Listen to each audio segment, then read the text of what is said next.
everybody, it's Robbie from Southern California, and I found some footage that I forgot to put up, so I pieced it together and I'm going to show you here exactly what this was all about. And what it is I've got a deck garden now for container gardening that I set up, and you've seen the other footage. Basically I just set up these containers, and I set my camera up a lot just to document what I'm doing for myself as well. And I made a lot of these compost in place buckets. Anybody can do this right inside the container with a lid and everything. And all you have to do is lift the lid up. You can dump all your kitchen scraps in it. It really works well. And you don't have to have a yard. But by the way, you could put these buckets in the ground if you do have a yard. You can do the same thing. And this way it will create its own worm farm. But as all the food particles break down, it will feed the plants. And even when you trim the plants, throw all that in the bucket. Everything goes in the bucket. And it's just been the greatest thing. But you could do this anywhere. But I do this in some of my containers. And if you have a whole bunch of containers set up, you only really need to do it in one, because you'll see the concept as the water runs out and goes from container to container, it flows through. It creates its own food for the plants. You get this beautiful bucket, you'll see, and it just will fill it up. But look at this, eggshells, and then if you want, remember, anything on the top is not going to break down. It only will break down underneath. So if you want things to break down quicker, you can put some leaves or potting soil. In the video here, I'd use some potting soil. You can use wood chips. You can put anything in there as a cover if you want it to break down quicker. If not, the next time you dump something on, that becomes underneath, the other one becomes the top, and it will work that way. So it's whatever way you want. Put the lid back, put the plant on the top in the container, and make sure when you do that, they all have holes. So when you water the top plant, it goes into the lid, it goes into the bucket, it goes into the black tub, and then into the bottom bucket. And I do keep a cover on the very bottom bucket so you don't get any mosquito larvae and nothing gets in there.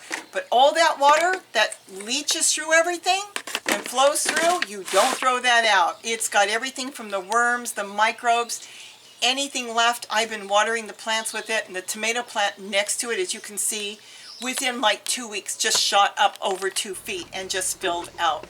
But you don't have to make it that big if you don't want to. The other thing real quick before I forget is you don't have to use it straight. Sometimes I get lazy and I just have a dipper and I dip my dipper in there and I water it straight. But you really could put it into a watering can, and you can put a little bit in there because, you know, a little of that goes a long way. And then you can add in some extra water as well. Any water. I had some rainwater on the deck when I did this because it was raining and I catch the water off the roof. But you can add in tap water from your hose or whatever you want.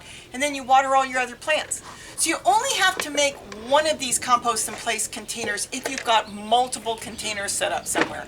I mean, you could do all you want. But on the deck, I actually have 2 set up. But don't ever throw that away.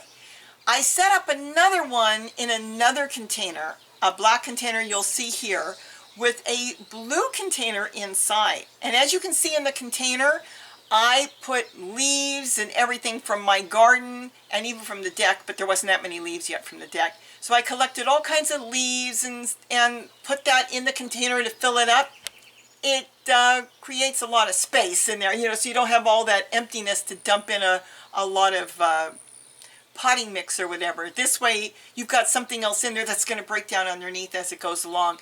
But I used a coffee container. It was just perfect, a good solid coffee container.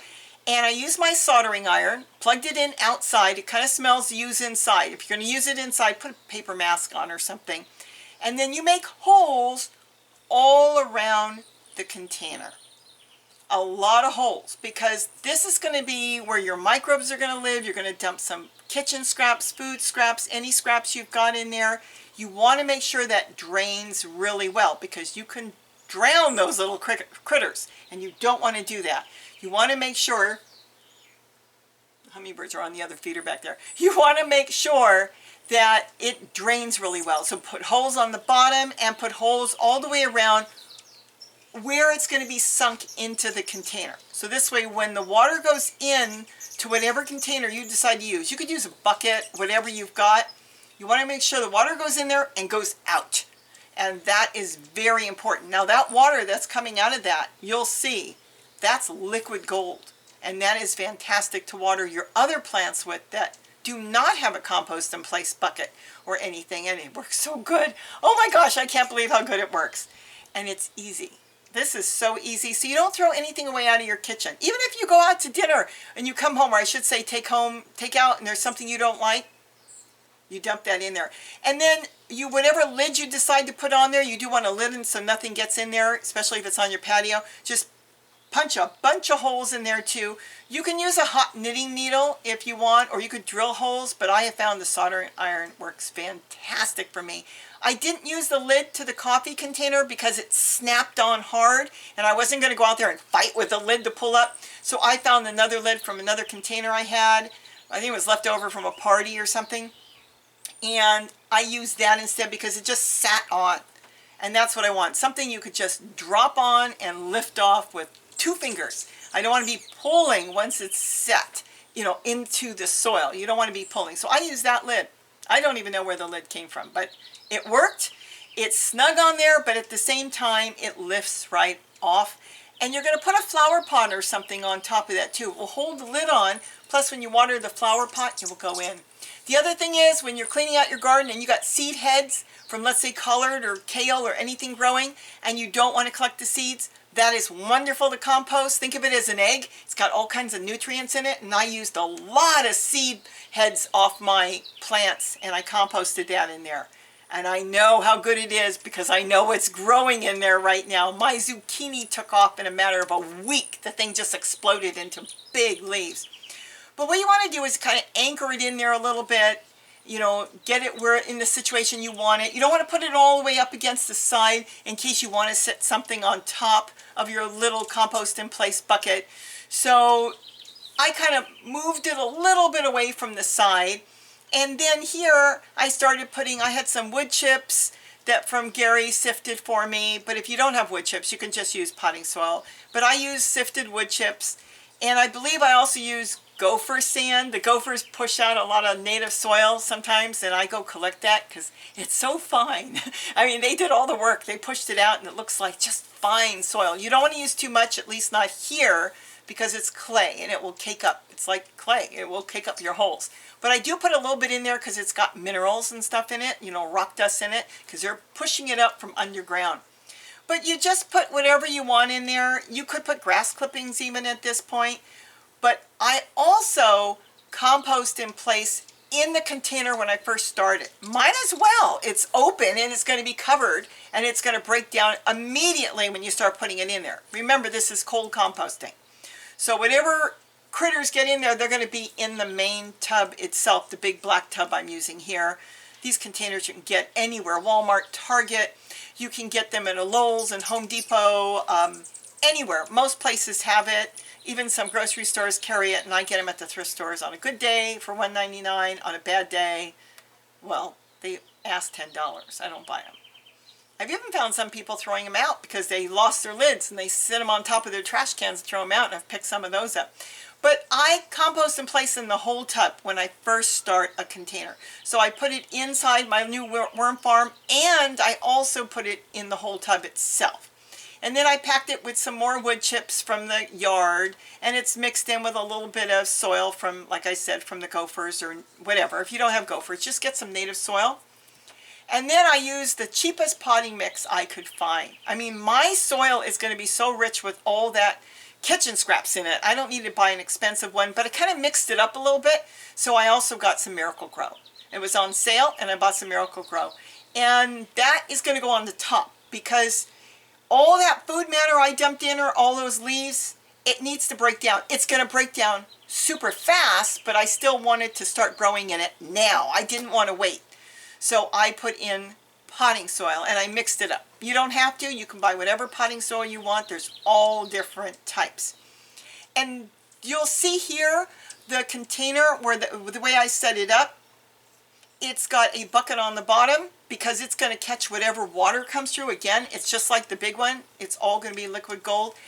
I would not make the holes if it doesn't have holes until you have it set up. This way you know exactly where you want your holes. So when the water flows, you'll know where the water is going to flow. If you make your holes first, then you've got to move your pots to exactly where you made the holes. But if you make the holes after the whole thing is set up, it's going to work much better because you're making the holes once you have it set up exactly where it's going to drip. Now it's going to drip on the pot on the top where I'm going to plant also, you know, on that top of that bucket, and then you make holes on whatever lid you want to use. You can use a plate if you've got a plastic plate, anything, and no, you know, mosquito larvae can get into the bottom bucket. It will all run through, the whole system works together, the water will go all the way through into the bottom, and then you've got beautiful compost tea. It's what you've got. And there it is. That squash that you see there in the front there is massive. In less than 2 weeks, it turned into a massive plant in there. Some people say you cannot grow when you first start putting your food matter in there. Baloney. I do it all the time. But I just make sure it's deep underneath, and then once it starts to break down, those plants send their roots down there, and they really start going. And that's how easy it is. It's that easy to do. And anybody can do it. You can set up one container, and that is all you have to do. It doesn't matter whatever way you want to do it. I'm doing this today with all my friends out the window. And they're going to the back feeder right now. It's not really heavy feeding time yet for the hummingbirds. They tend to come in like it's midday right now, but they come in early morning because in the midday they're going into the garden and they're looking for flowers and pollen and insects. But as the sun is starting to go down, they all come in and feed, and I have hundreds and hundreds of hummingbirds. But that is how easy. I'll show you. You'll see what it looks like now. It is massive. Can you grow in food matter that you first dump into these containers? Yes, as long as you cover it with something. So you may have to go purchase some potting soil for the top layer. You won't need that much, just a little bit, because it's going to start to break down right away. If you don't have any earthworms, when you go around your yard, sometimes you find earthworms under pots. You lift a pot up and you'll find some earthworms under there. If you can't, go to a neighbor and see if they let you, look around their yard. Any place that's damp, the earthworms usually congregate. It's that easy. You could always go to a nursery and buy some earthworms if you want to start it off, but you really don't need to. Even if you think there's no earthworms under a pot, if you lift up, it's damp, there still might be eggs and stuff. I would scoop some of that soil up and throw it in there and let it do its things. Because I don't buy any earthworms, I just throw soil in there whether there's earthworms or not, and I end up with earthworms. So I hope I've given you an idea. Even a little compost in place bucket, even a little tiny worm farm can be put into a container as you're growing, and then you collect that water as it runs off, and you water everything else, and you're going to have more food than you thought you could grow. So with that, have a great day, and don't forget to eat what you grow. Bye-bye, everybody. Hope this works, but I found all that footage, and I didn't want to just leave it, so I thought, you may want to see. I film myself so I can remember things sometimes. Or sometimes I film myself and I don't like it and I don't put it up, and then I look at it and think, somebody may want to see it. So that's it. Have a great day. Don't forget to eat what you grow. Bye-bye.